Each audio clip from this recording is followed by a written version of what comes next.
My parents once told me it was time to find a wife, then promptly kicked me out of the house to make room for my jobless brother. What happened next not only changed my life forever but also ensured my brother would pay rent or leave. This isn't just a story.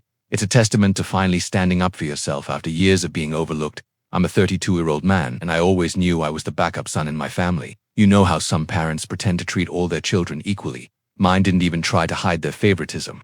My brother Ethan was their pride and joy. I was just there. Growing up in a middle-class neighborhood in Minneapolis, my mother would light up whenever Ethan walked into a room. She'd corner people at church or the grocery store, bragging about his latest achievements while I stood by like a shadow. When he left for college at Northwestern, she was depressed. For months. Seriously. She called him every single day like she was going through withdrawal. It was honestly pathetic to watch. They didn't hate me. I just wasn't Ethan. He was loud, played football, and got all the attention. Whether it was from his charismatic personality or just being an annoying lad, I was more reserved but athletic. I even wrestled in high school and placed in state twice. But somehow, my trophies ended up in boxes in the basement, while his participation medals from elementary school football had a prime spot in the living room. I'm not even kidding. He had a greatly improved certificate from 4th grade football hanging in the hallway until I moved out. I realized early on that no matter what I achieved, I'd never measure up to St. Ethan. Even when I graduated with honors in business management and got a solid job at a medical equipment distribution company, my mom's response was, "That's nice, honey. I heard Ethan might be up for a promotion in his marketing firm." Never mind that Ethan had been up for promotion about 5 times and never got it. Probably because he spent more time networking at bars than actually working, but my parents would never acknowledge that. The worst part was that I accepted it.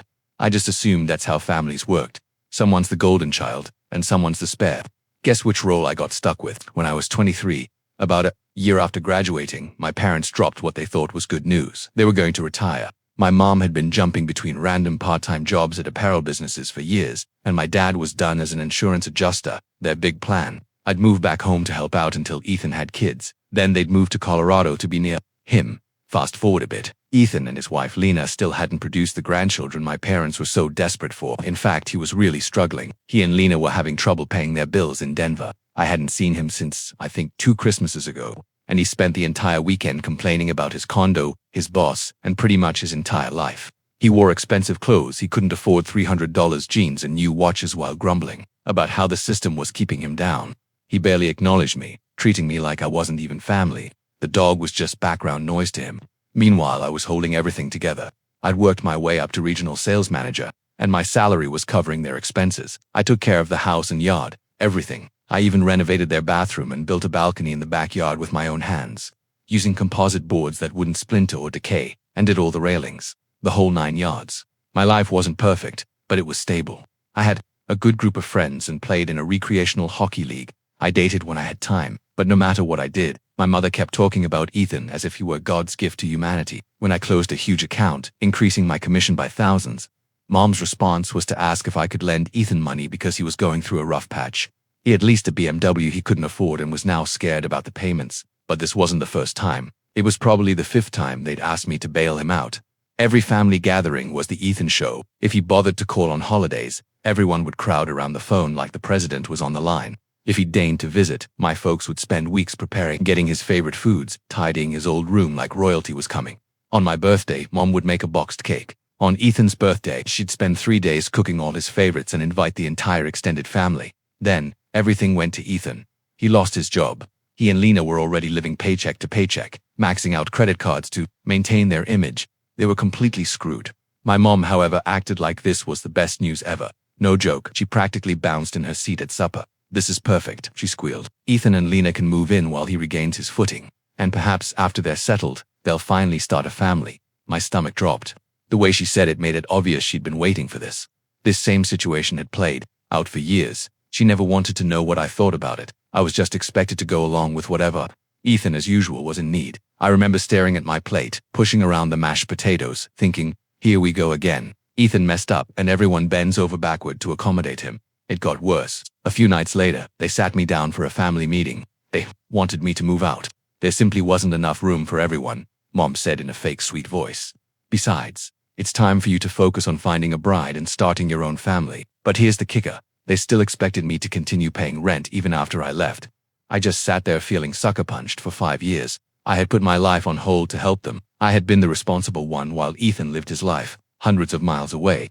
And now they were kicking me out so Golden Boy and his wife could hijack my place. Dad must have noticed I was about to lose it because he quickly suggested I take my time thinking about it. But I didn't need time. For the first time in my life, I saw my parents for what they really were. It was never about being fair or recognizing what I had done for them. It was always about Ethan. I recall thinking, let's get this straight. You want me to move out of the house I've been keeping and paying for so Ethan can move in. And you still expect me to pay rent after I leave. Mom had the audacity to say, well, we're on a fixed income now. Ethan will need time to discover a new job. It would only last until he gets back on his feet. And how long will that be? I asked. She waved her hand dismissively. Oh, you know Ethan, he's so talented. He'll find something in no time. Yeah, just like all those other times he was on the verge of success, I muttered. I'd heard that song before. By morning, that emptiness had hardened into pure rage. I kept replaying every family dinner where they talked about Ethan instead of asking about my promotion. Every time Mom displayed his old high school shirts to visitors while my wrestling trophies collected dust in the garage. Every sign that I was simply a placeholder until they could get their golden child back. But they still expected me to pay. No, I was not going to pay their bills. I informed them that I would no longer be their ATM. My mind was already made up. I was done being their backup plan. Over the next week, I discreetly packed my belongings, starting with the vital ones, papers and valuables, followed by clothing and other things I couldn't live without. I didn't tell them what I was doing. I knew I'd lose it if they gave me any crap. I had accumulated a lot of stuff over the years, weights, equipment, books, all my clothes. Everything had to be catalogued. I packed carefully. I had built a wonderful set of tools that worked on the house, and I wasn't going to leave them behind for Ethan to pawn the moment I was gone. I carefully packed my grandfather's antique toolbox, the only actual inheritance I'd gotten in this family, and made sure every socket and wrench was accounted for. While packing, I was also looking for a new place. I'd been paying for a significant portion of their mortgage, so I figured I could afford my own. I found a decent place in under 15 minutes, close to work, good layout, 2 bedrooms and a balcony where I could barbecue. Most importantly, it was mine. I signed the lease on a Thursday and scheduled the move for the weekend. My parents assumed I was still thinking about their proposal. Little did they know, I was methodically distancing myself from their lives. Leaving that night was intense. I waited until after midnight, partly because it felt like a prison break, and partly because I couldn't handle their questions or guilt trips. I had already transferred most of my belongings over the past few days. Telling my folks I was rearranging, they noticed boxes vanishing. This last trip was for my bed, the rest of my clothing and my gaming setup. I left my house keys on the kitchen counter with a simple note. I found my own place. Don't approach me about rent. Simple. Everything we do is straightforward and direct. The relationship was not. I loaded the last of my belongings into my truck and drove away without looking back. The following morning, I blocked both my parents and Ethan on literally everything: phone, email, social media, even LinkedIn. He tried to contact me through work connections. For the first time in years, I felt liberated. That first week in my new house was like walking into a new life. I could leave my exercise bag on the couch without Mom complaining. I could come and go without explanation. I even started meal prepping properly and got back to my training schedule without interruptions. I set up my weight bench in the second bedroom and organized all my protein and vitamins in the kitchen. For once, I didn't have to explain to anyone why I needed so much chicken breast in the fridge. However, the peace didn't last. About 3 weeks after I moved out, I received a call from an unknown number. I almost didn't answer, but something told me I had to. It was my Uncle Tom. Tom and Dad had a competitive relationship since they were children. Unlike my father, Tom didn't sugarcoat things. He had always been honest with me, and I respected that. He was the one who taught me how to change my oil and fix a faulty faucet when Dad was too busy watching Ethan's high school games. Noah, what the hell, man? He asked. You've just disappeared from your parents. They're about to lose their house. What? I was extremely surprised. What are you talking about?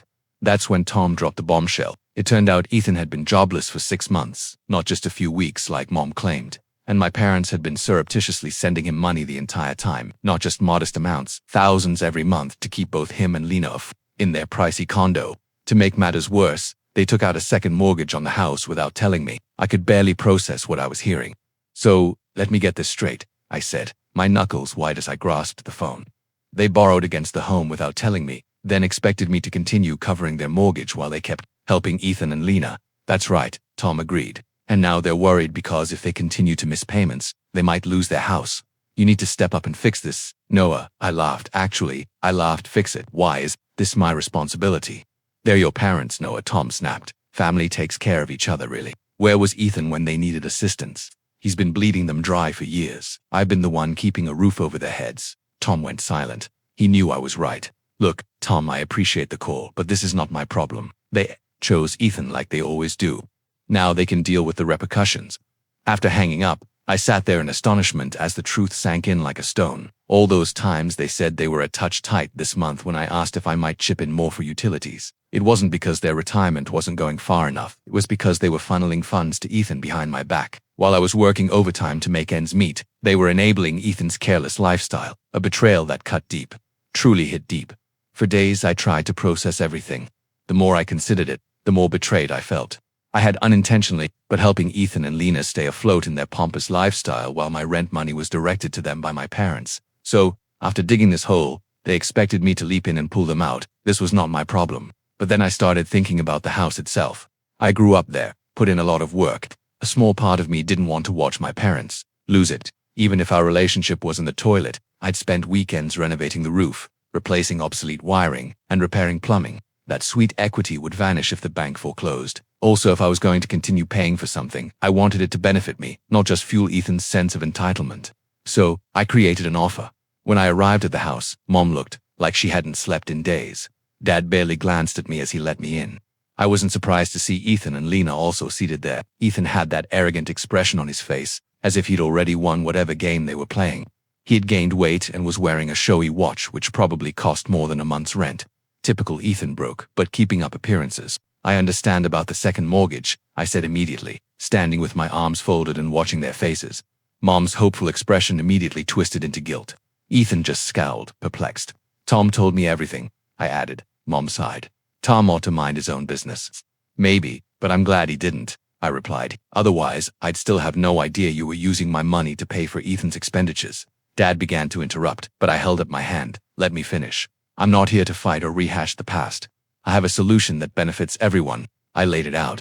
I proposed that I take over the house completely in my name, managing the mortgage legally, a true official transfer. They could continue to live there, but only if Ethan and Lena paid at least their fair share of rent. The same rent I'd been paying since I was 23. Mom hesitated. This is our family home. We won't just sign it over to you. You act like it's meaningless.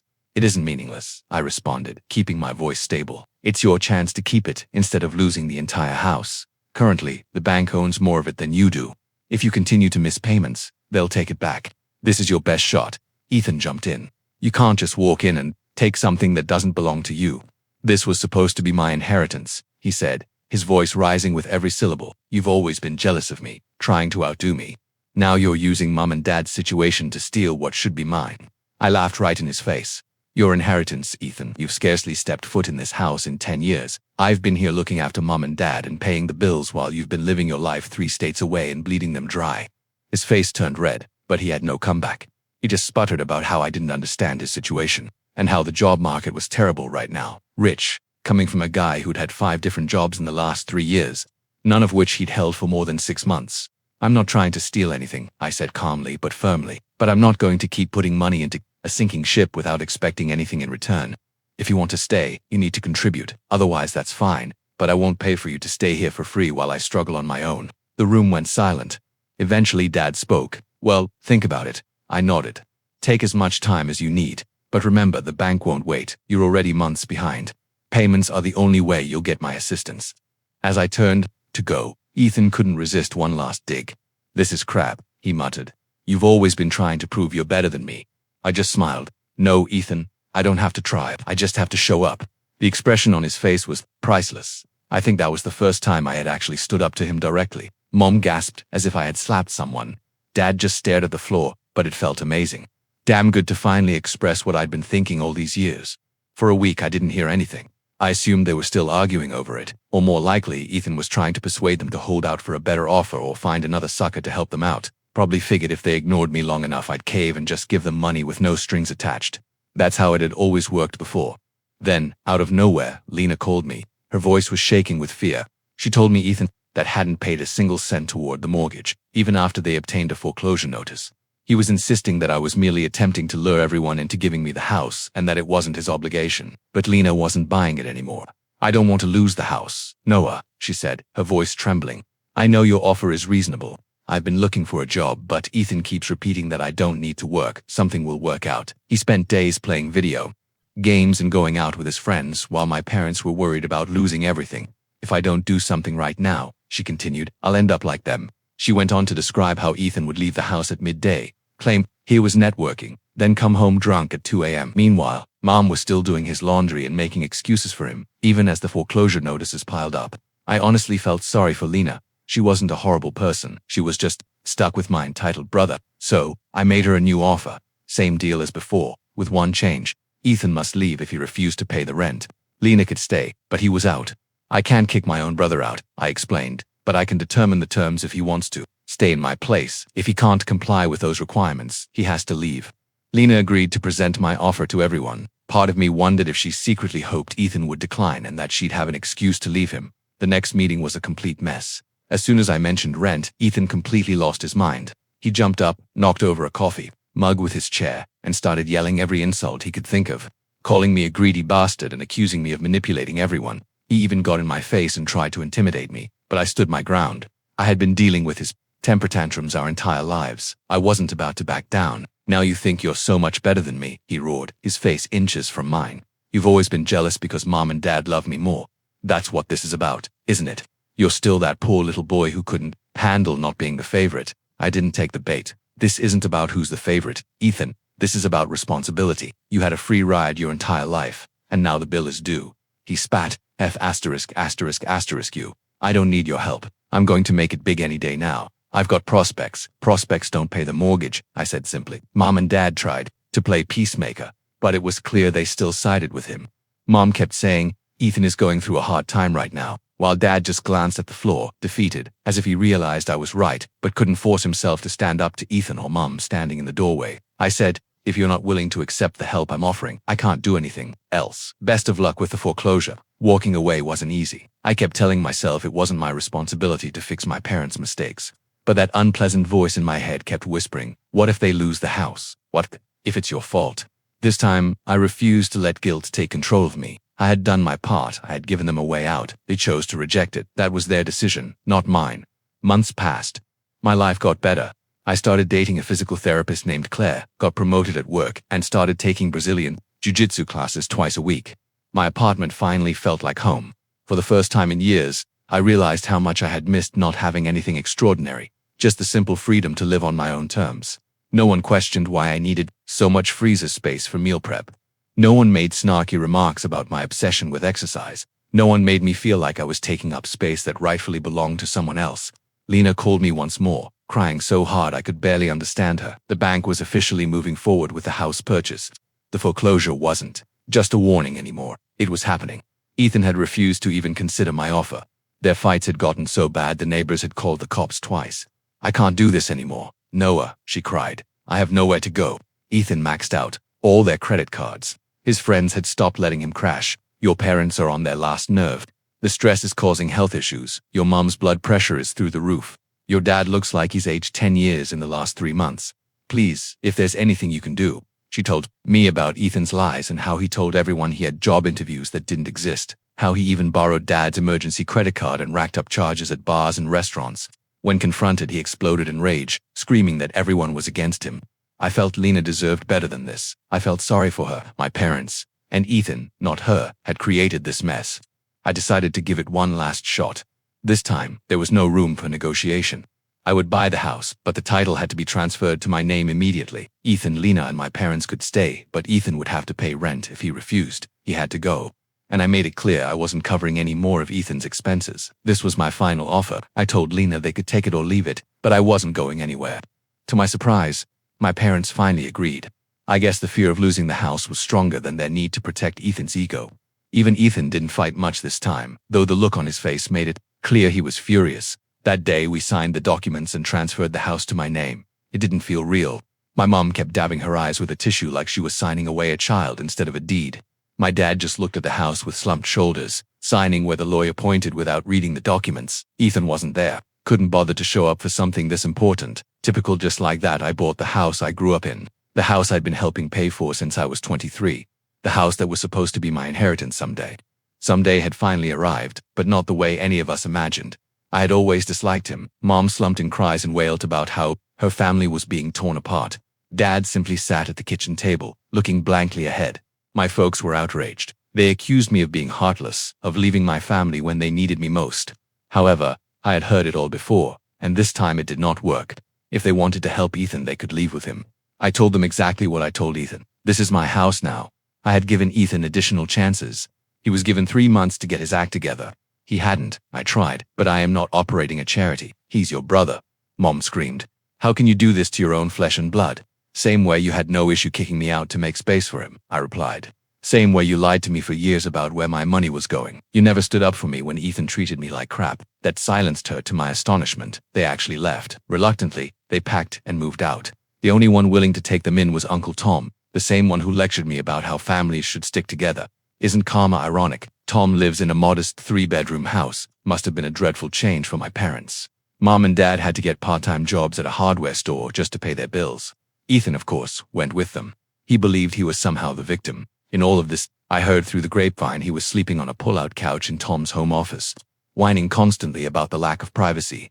Lena didn't last more than a week with them. One evening, she arrived at my door with a suitcase. I'm done, she simply said.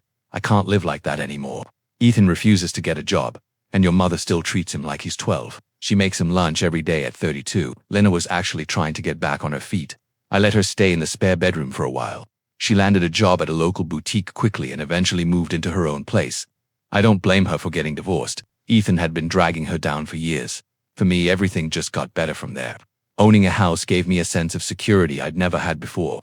For the first time, I had a place that was truly mine. I remodeled and converted the kitchen. Ethan's old room became a home gym, power rack, bench, full dumbbell set. I built a fire pit in the backyard, replaced the old carpet with hardwood floors, painted the walls, and finally fixed the leaky faucet in the upstairs bathroom, the one Dad had been meaning to get to for a decade. A year later, my girlfriend Claire, 28, moved in. We got married in a small ceremony.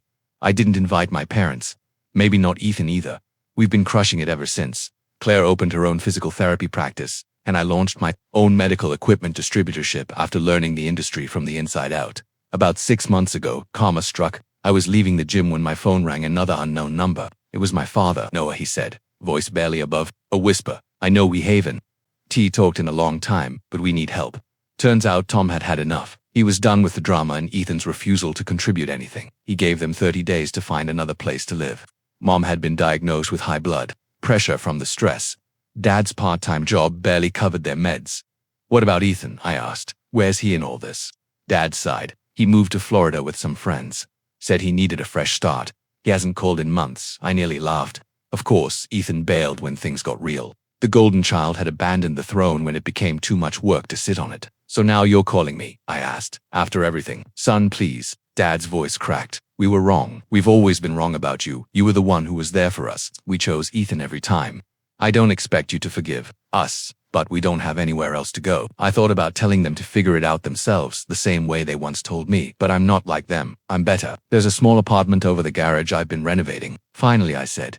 You can stay temporarily, but there are conditions. You pay what you can for rent, even if it's just a few hundred. You don't mention Ethan to me or to Claire, and you openly acknowledge that you were wrong. There was silence on the other end. Thank you, Noah, Dad said. I don't deserve it, but I appreciate it. They moved in last month. It's been awkward. Mom cried when she saw all the renovations I'd made to the house. Dad actually shook my hand and looked me in the eye for the first time in years. They'd been walking on eggshells. It's a complete reversal from how things used to be. Last week, I overheard Mom on the phone with one of her church friends. My son Noah runs his own business now, she said with that same proud tone she used to reserve only for Ethan. He was always the responsible one. It shouldn't matter, but somehow it does.